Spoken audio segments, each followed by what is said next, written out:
नमस्कार विद्यार्थियों। हमने पिछले वीडियो में संविधान संशोधन के विभिन्न पहलुओं पर विचार किया। बीए पार्ट सेकेंड ईयर का सेकंड पेपर भारतीय राज्य व्यवस्था, इंडियन पॉलिटिकल सिस्टम, राजनीति विज्ञान विषय के अंतर्गत आज हम संविधान में किए गए संवैधानिक संशोधन प्रक्रिया के अंतर्गत संशोधनों का जो भी संशोधन अपने आप में महत्वपूर्ण स्थान रखते हैं या परीक्षाओं की दृष्टि से विशेष स्थान रखते हैं, उनके बारे में हम अध्ययन करेंगे या उनके बारे में सामान्य जानकारी प्राप्त करने का प्रयास करेंगे। देखिए, हमारे संविधान निर्माताओं ने इस बात को भली भांति स्पष्ट किया था और उसको तथ्यात्मक दृष्टि से समक्ष जनता के सामने रखने का प्रयास किया कि यह संशोधन प्रक्रिया हमारे प्रत्येक भारतीय को या चाही गई कानूनों के माध्यम से, संविधान में दिए गए उपबंधों के माध्यम से किसी न किसी प्रत्यक्ष या अप्रत्यक्ष रूप से प्रत्येक भारतीय नागरिक को प्रभावित करेगी।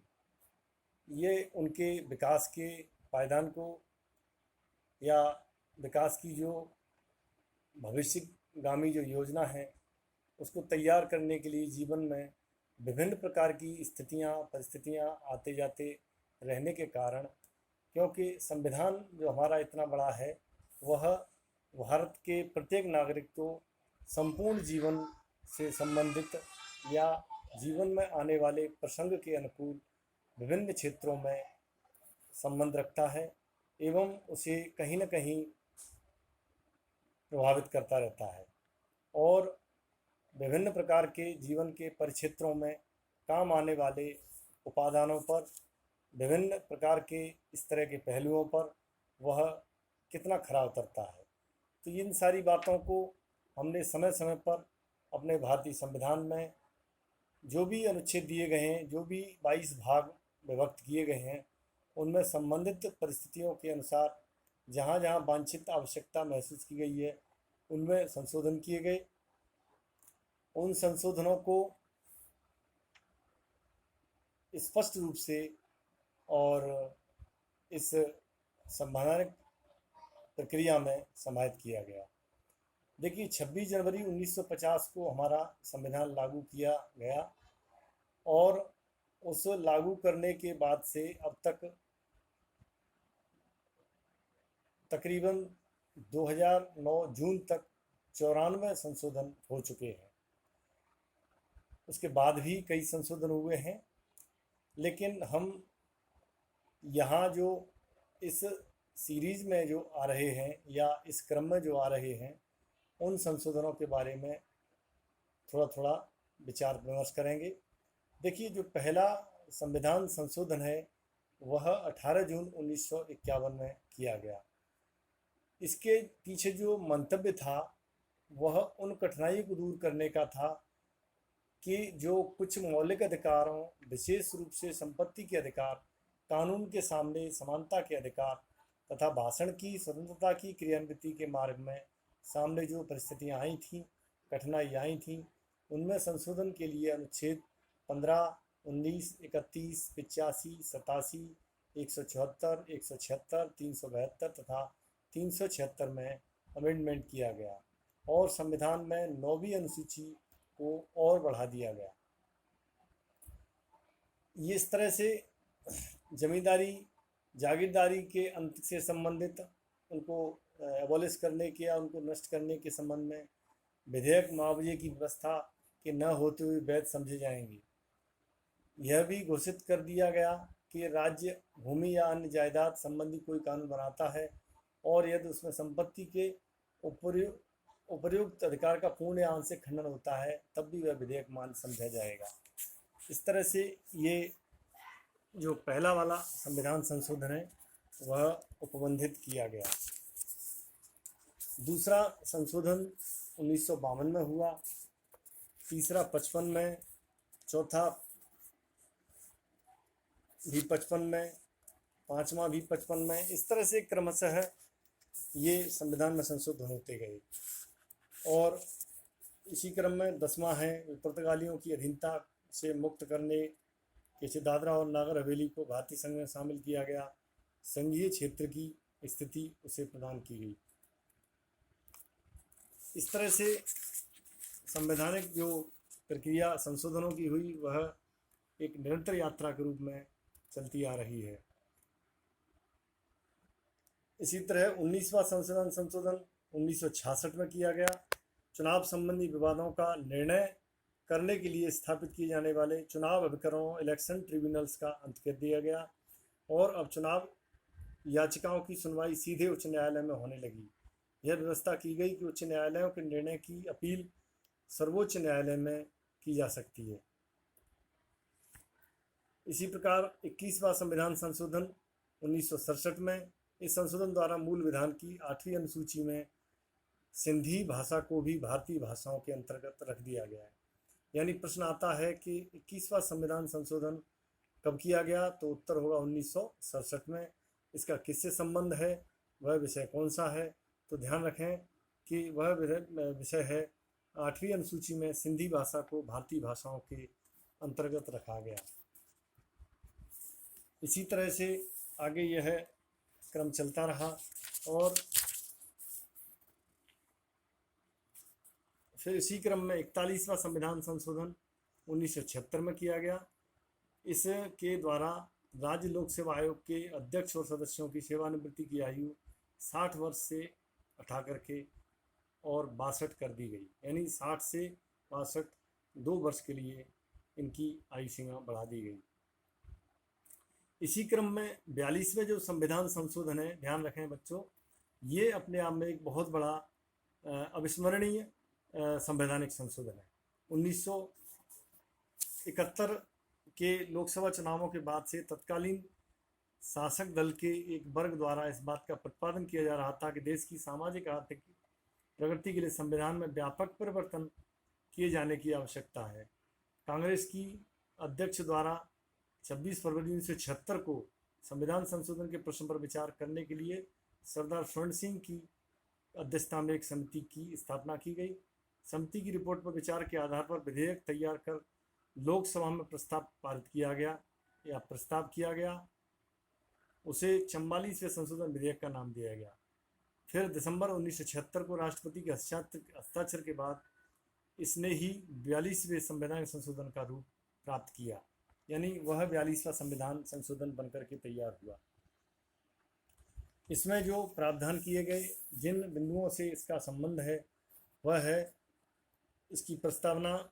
इसके द्वारा प्रस्तावना में यानी भारतीय संविधान की प्रस्तावना प्रियम्बल में धर्मनिरपेक्ष और समाजवादी शब्द जोड़े गए तथा राज्य की एकता के साथ और अखंडता शब्द जोड़े गए।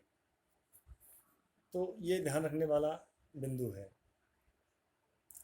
मूल कर्तव्यों की व्यवस्था, नागरिकों को 10 मूल कर्तव्य निर्धारित किए गए। तो ये 42वां संविधान संशोधन सर्वाधिक व्यापक भी है। आपातकालीन उपबंधों का भी इसमें प्रावधान किया गया। केंद्र राज्य संबंधों के बारे में भी इसमें विस्तृत विचार किया गया। इस तरह से यह 42वां संविधान संशोधन इसमें निश्चित किया गया। 44वां संविधान संशोधन 1979 में किया गया। देखिए, 14 मई 1978 को 45वां संविधान संशोधन विधेयक लोकसभा में प्रस्तावित किया गया। लोकसभा के पारित होने के बाद राज्यसभा द्वारा संशोधन विधेयक को 5 संशोधनों सहित पारित किया गया। ऐसी स्थिति में लोकसभा के सामने 2 मार्ग थे। प्रथम, समस्त संशोधन विधेयक को छोड़ दिया जाए, या द्वितीय, राज्यसभा द्वारा विधेयक में किए गए संशोधन सहित उसे स्वीकार कर लिया जाए। लोकसभा और शासन द्वारा इस संबंध में दूसरा मार्ग अपनाया गया। 30 अप्रैल 1979 को राष्ट्रपति द्वारा हस्ताक्षर किए जाने के बाद इसने 44वें संवैधानिक संशोधन का रूप ले लिया। यानी वो जो 45वें के नाम से जो प्रस्तावित था, वह ही 44वें संवैधानिक संशोधन का रूप ग्रहण जिसने किया। इस संविधान संशोधन के प्रमुख प्रावधान निम्न हैं। इसमें है फंडामेंटल राइट, मौलिक अधिकार। इसमें संपत्ति के मूल अधिकार को रद्द किया गया।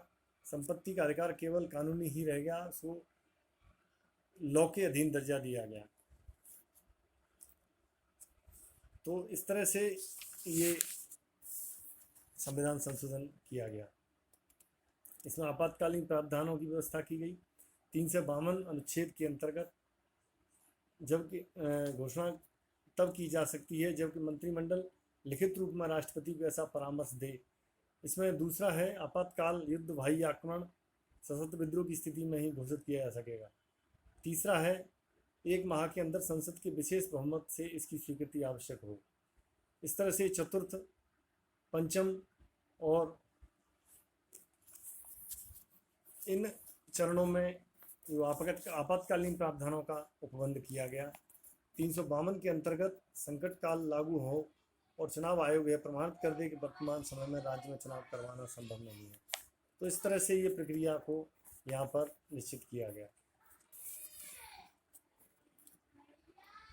लोकसभा और विधानसभा के बारे में भी इनमें कई प्रकार की जो प्रक्रिया हैं उनका इसमें संशोधन की दृष्टि से समीक्षा की गई और उसमें निश्चित किए गए प्रावधान है उनको वर्णित किया गया। तो इस तरह से यह क्रम चलता रहा। फिर है 52वां संवैधानिक संशोधन 1985। ध्यान रखें ये बहुत महत्वपूर्ण अमेंडमेंट है।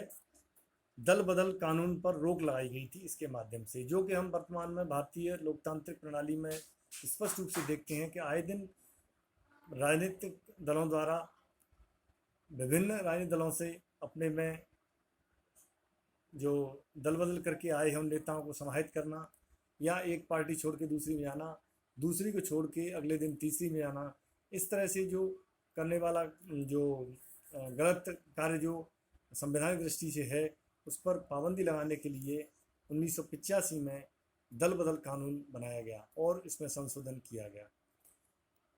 राजनीतिक दल बदल पर कानूनी रोक लगाने की बात बहुत वर्षों से की जा रही थी।